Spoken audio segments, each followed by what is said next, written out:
Have you seen the University of Cincinnati's mascot? A bearcat? What's the deal with that? Is it a bear? Is it a cat? Both? Who knows? What I do know is that the Owls are climbing up the food chain after two thrilling come-from-behind wins over Cincy this week.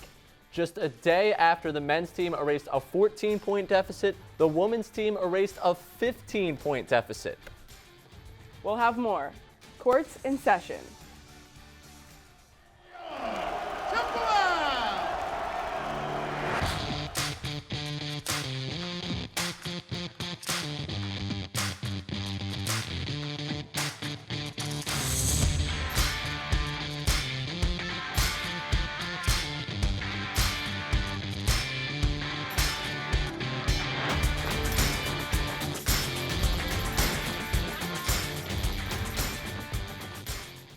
Hello and welcome back to Courts in Session. I'm Sage Hurley, he's Ray Dunne, and as for the Owls, they were hot this week. We're on to Cincinnati here on North Broad. The men's and women's teams played host to the Bearcats this week. We'll get you started with the women and a recap of their week.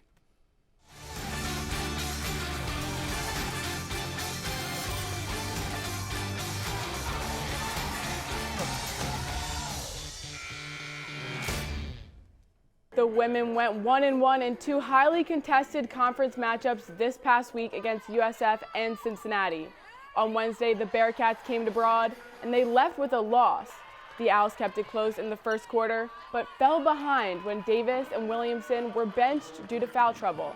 The Owls were down as much as 15 points, but fought back to win this one 68-64. Now to South Florida, where the Owls fell to the Bulls, but not for lack of effort. A combined 44 points between Alexa Williamson and Mia Davis kept the Owls on pace with the Bulls. Mia Davis had a season high of 26 points, including an and one in the final 30 seconds that sent the Owls to overtime.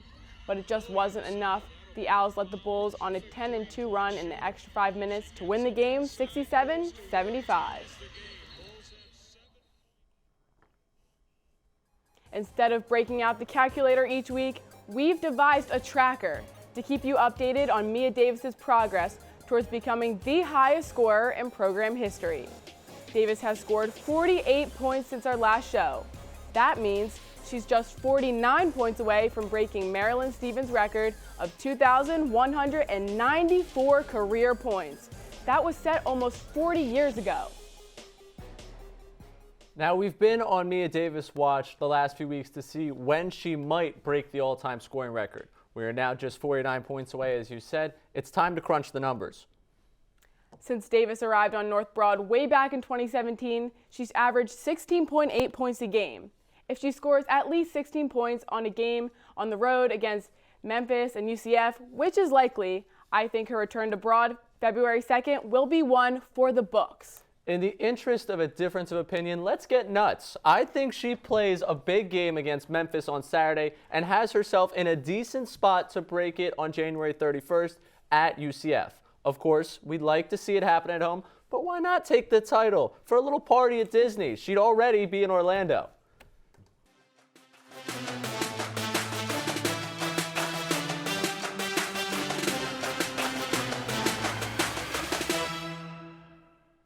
Men's hoops now. Owls and Bearcats from the Liacouras Center on Tuesday night. Cincy got it going early. However, Temple played it tough through contact all night long.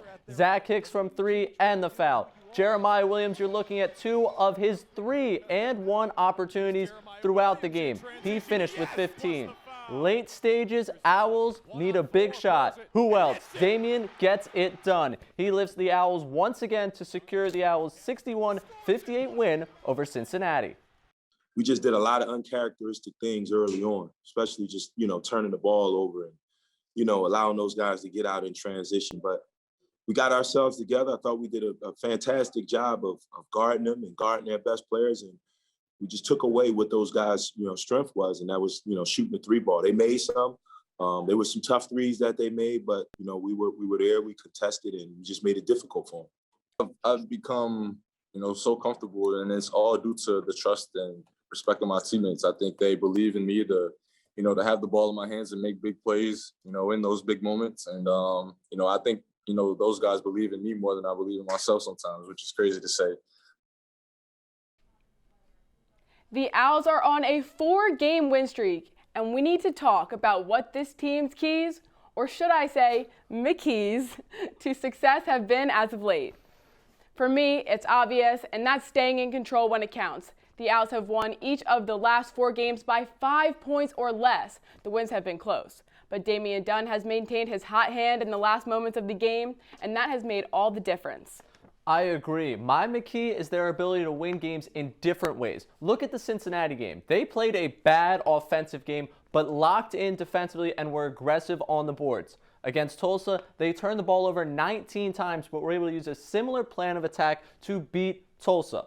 When ECU got hot shooting the ball at the Liacouras Center, the Owls went toe-to-toe with them offensively throughout.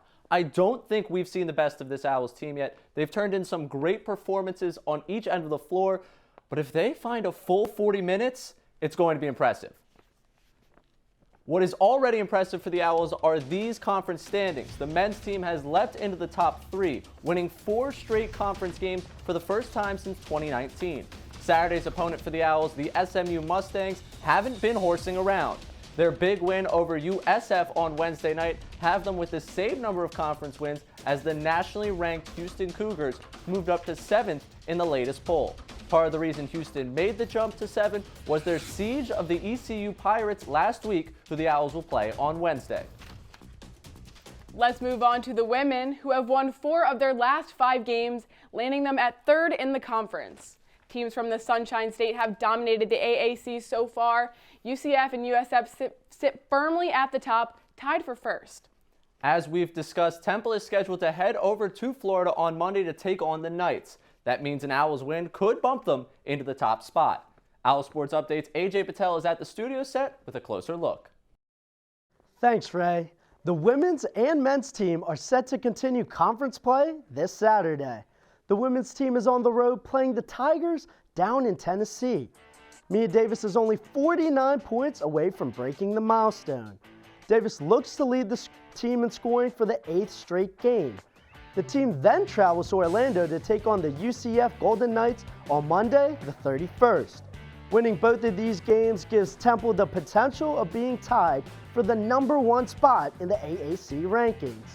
The men's team flies down the south to Dallas to take on the red-hot Mustangs for the first time this year. In last year's matchup, SMU came out victorious both times, outscoring the Owls by 20 points in that 2-game span. Later in the week, the men visit the Pirates of ECU on February 2nd, and Ray is already packing. Guys, back to you.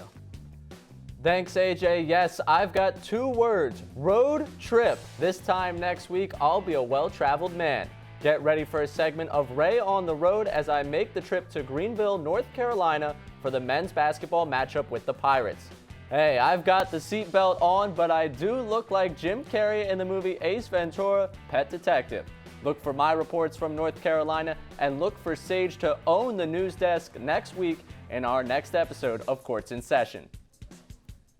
I've done it once and I can do it again. I'll be here all alone next week. But until then, we have plenty to keep you busy.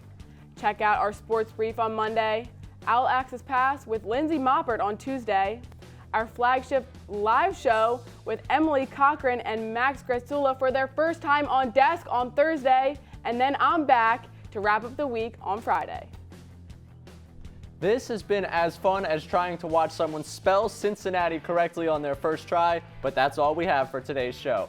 By the time we talk to you next, there might be a new all-time women's leading scorer. Keep up with @Owl Sports Update for coverage of Mia Davis and all things Temple basketball.